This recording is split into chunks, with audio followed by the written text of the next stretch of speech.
五羊杯全国冠军邀请赛经典对局第7讲，是1983年第3届五羊杯，由红方神算子李来群对阵黑方胡司令。本局双方从晚上7点多血战到凌晨1点多，历时6个多小时。开局选择了中炮对反攻马的流行开局，红方选择3兵系列，再选择5、6炮的攻法。这个下法是相对比较稳健，稳步推进。双方出局之后，红方选择巡河，不再给黑方进炮封车的机会。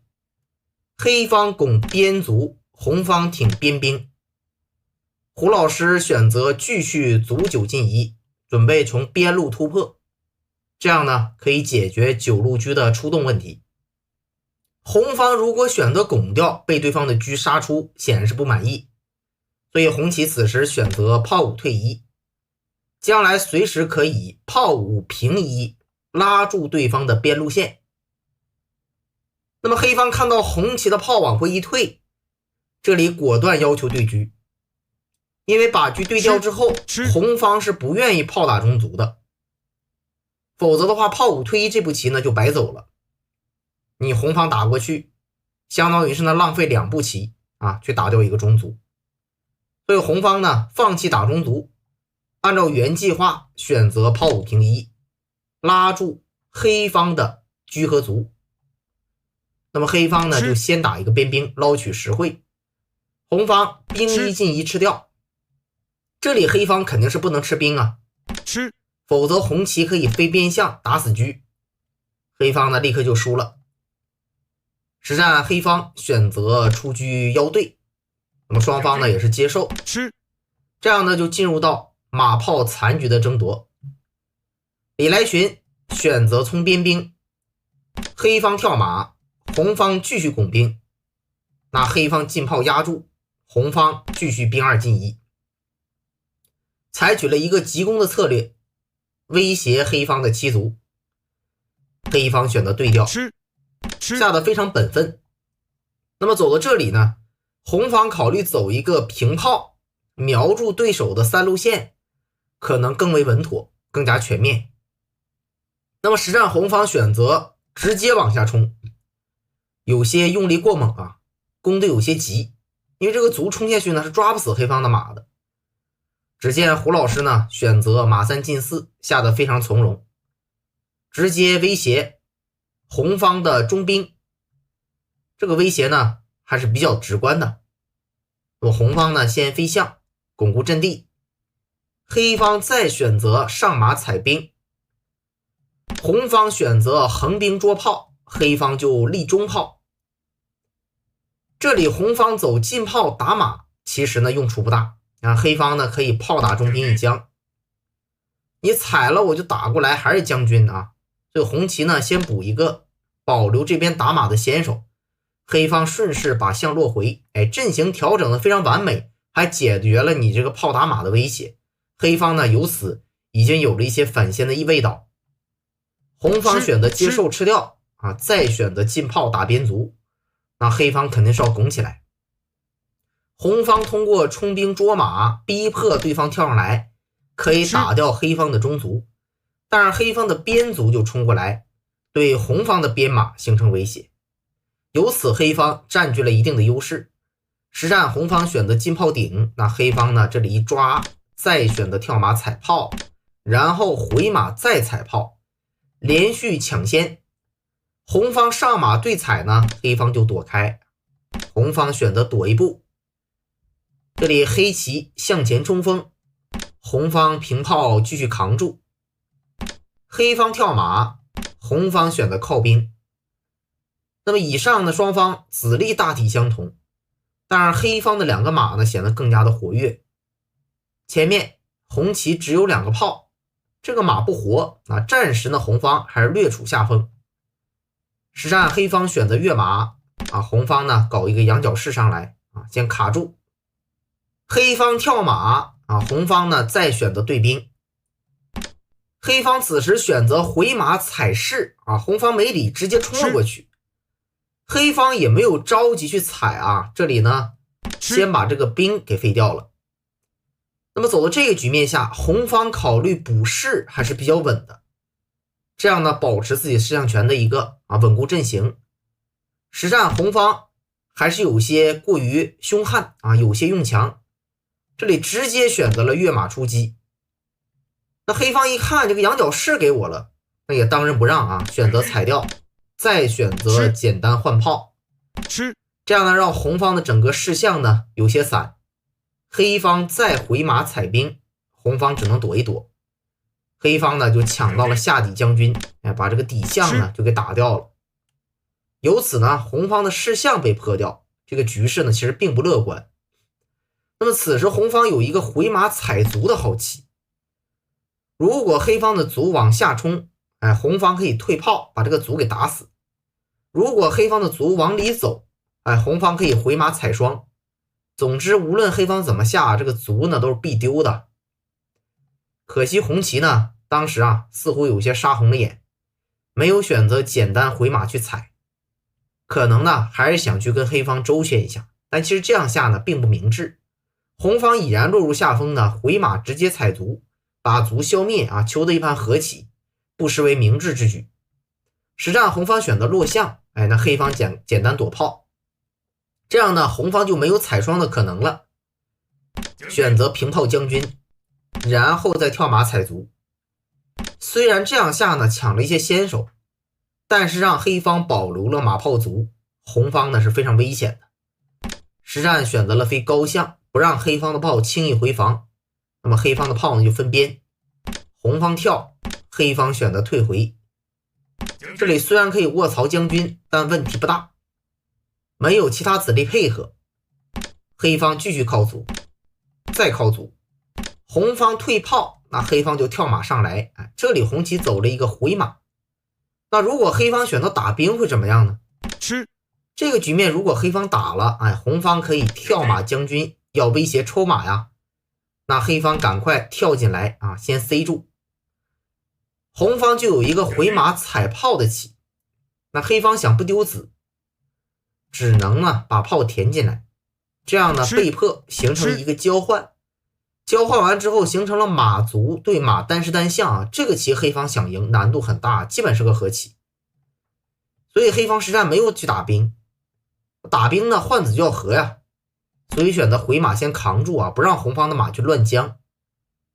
那么红方接下来的杨士黑方呢也杨士，红方直接打士也行实战没有这么下，选择落士将，黑方就进去，红方再卧槽一将，再选择呢走一个回合，然后横兵将。看起来红方攻得很凶，但其实没有真正的杀伤不致命，黑方躲过来就可以了。但红方这几板斧下来呢，其实对黑方也是有很大的骚扰。这里杨士一是打士，再一个有平炮叫将的威胁。黑方先横卒红方一看呢这边将军也没有了，没有什么其他的便宜，果断呢先捞取一个实惠，破掉对方的士象。黑方走一个飞高象，这里是马踩兵，但是红方此时走出了一个妙手平炮。注意这里呢伏有进炮将军在回马叫将抽炮的棋，黑方赶快平炮塞住，红旗退回。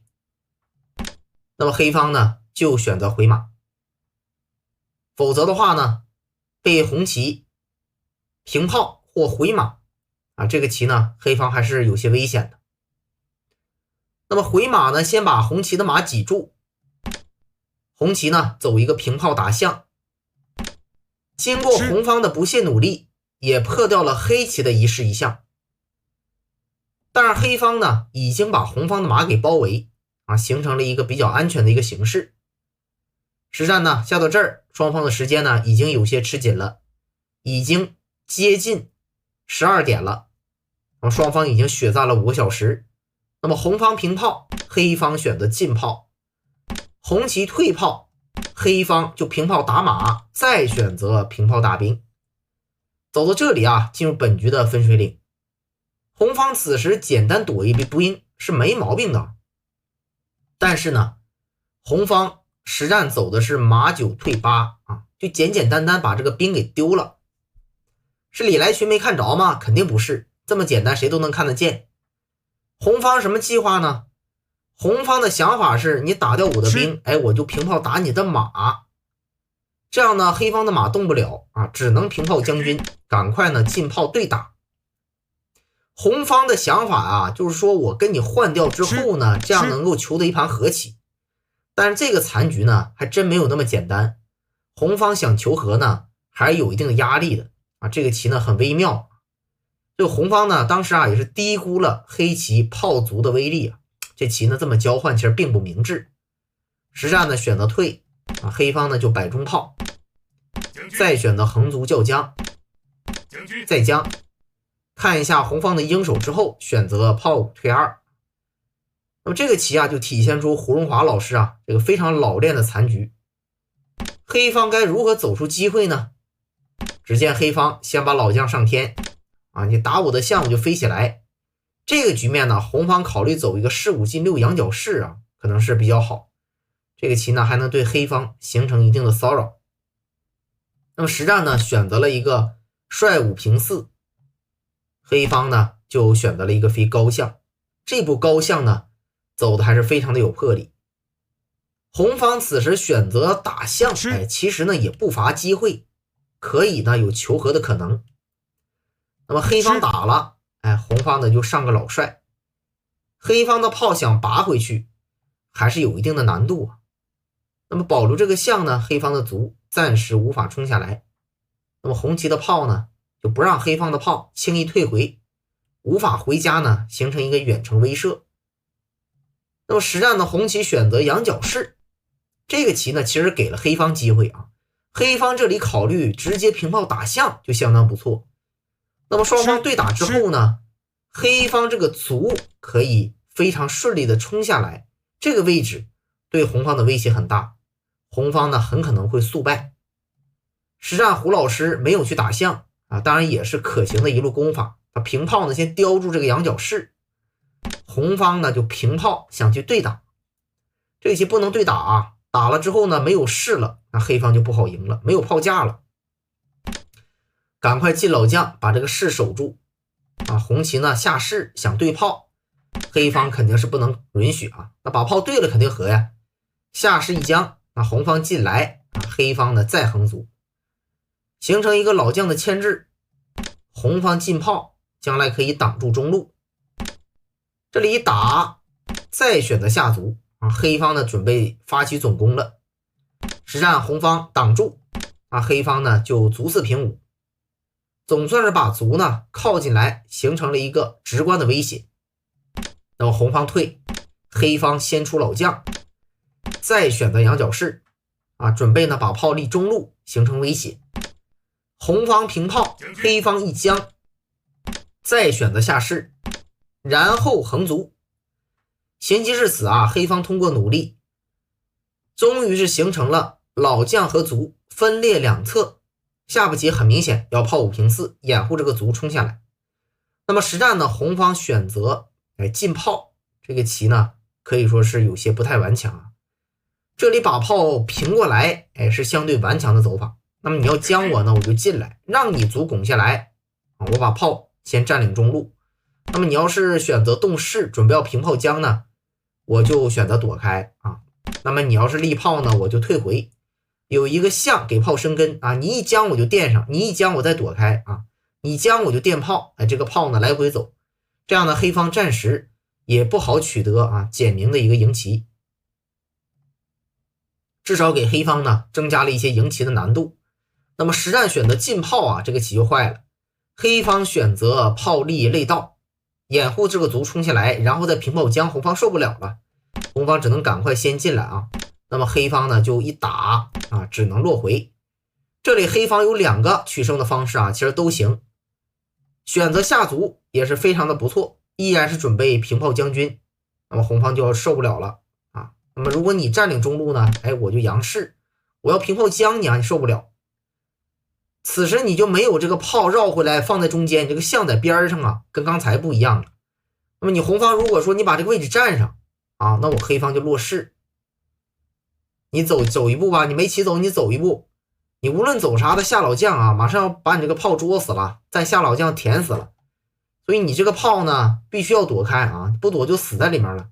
那么你一躲呢，人家占领中路啊，这个中士就丢了，士丢了，这棋就完了，白吃你中士啊，这棋就必输了。那么实战呢，胡老师走的是炮3平6，也是可行的方案之一啊。简明啊，就打士，你士不想丢就支起来，支起来我再摆中路啊。那么走到这儿呢，李来群时间所剩无几啊，看到这个士要丢，那么当时就超时叛负了，就输了啊。这个棋呢走到这儿就结束了，当时凌晨1点多了啊，两个人呢也到了极限了啊，最终呢比拼体力呢，这个李来群也是有些扛不住了。那么走到这儿，如果红方继续走下去，时间假设充足，那无外乎呢就是这个炮6平5，炮6平5，黑方不能去打啊，这个棋呢不能犯错去吃炮，否则卒丢了，这个棋呢这个单士单象你不好赢的啊，这赢不到的。但是黑方可以动士啊，这样呢形成一个牵制。以下的演变呢，就是这个士啊还是会丢啊，这个士丢了呢，输棋呢应该说也是早晚的事儿啊。所以呢，无论是时间还是棋呢，红方呢最终呢都是败北，最终呢胡荣华啊击败了李来群。